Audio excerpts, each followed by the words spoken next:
সর্বপ্রথম ইউটিউবে আজকে আমি সর্বপ্রথম আমি ভিডিও আমার চ্যানেলে আপলোড করে নিজের বক্তব্য, নিজের কণ্ঠকে সুর বক্তব্য রেখে আমি সোশ্যাল মিডিয়া ভিডিওটা আমি আমার চ্যানেলে আমি আপলোড করেছি।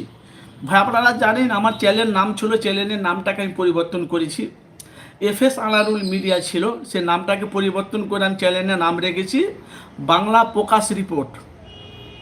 এটা পুরো একদম রাজনীতি কণ্ঠ, মানে রাজনীতি বাংলা প্রকাশ রিপোর্ট।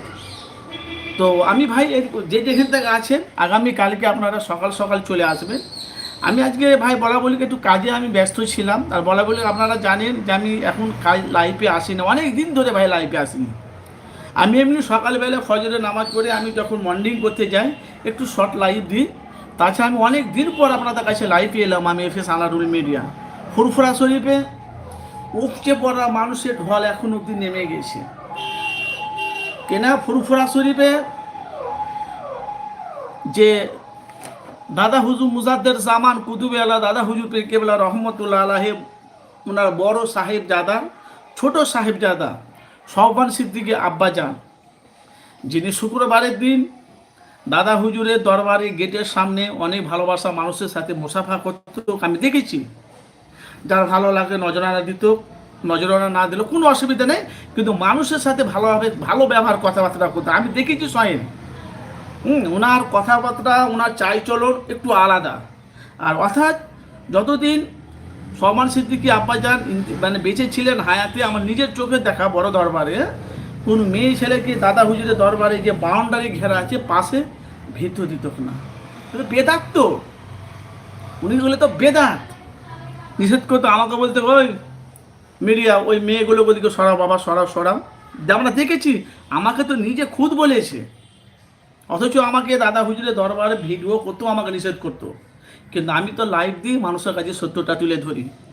আর আমি আপনারা জানেন যে আনারুল ভাই কাহারি চামচা দালালি করে না, আপনারা জানেন আমি আনারুল কাহারি চামচা দালালি করি না। উভয় পক্ষে মানুষের কাছে সত্যটা আমি তুলে ধরি। আমার কাজ হলো মানুষের কাছে সত্যটা। অনেক মানুষ আছে,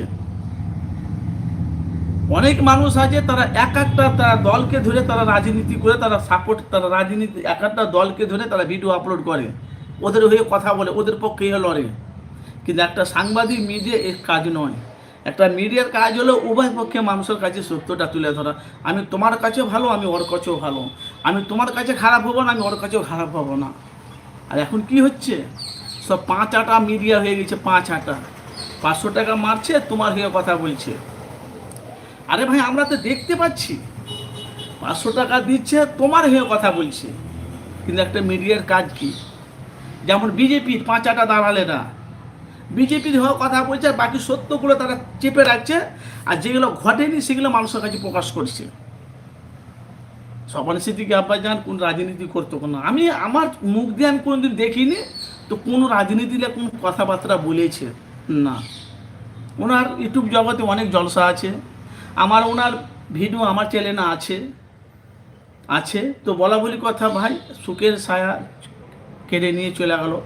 অনেক দিন বিমারে ছিল, আমি দেখেছি সবান সিদ্দিকী আব্বাজান অনেক দিন বিমারে পড়েছিল, ওনার প্যারালাইজ হয়ে গেছিল।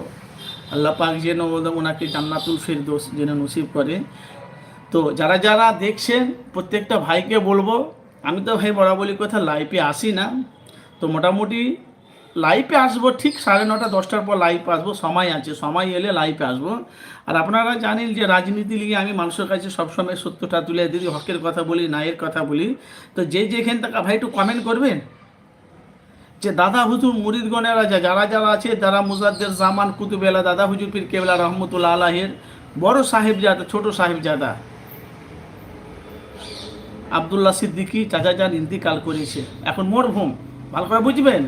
তো কে কোথায় থেকে দেখে একটু কমেন্ট করবেন। আপনাদের কাছে লাইক সাবস্ক্রাইব করতে হবে না, আমি কাউকে বলি না। আর বলা বলি কথা, আমি তো লাইভই আসি না, তাই আমি আপনাদের কাছে কি বলবো। ভাই একটু কমেন্ট করবেন কোথায় থেকে দেখছেন। যারা যারা যদি যদি আপনারা সামিল হতে পারেন, আপনারা আগামীকালকে একটু সকাল সকাল আপনারা চলে আসবেন। যদি বলেন আমরা নামাজ পড়বো কি যারা নামাজ আদায় করব, যারা ইচ্ছুক তারা আগামীকালকে সকাল সকাল আপনারা বেরিয়ে, মানে বলা বলি কথা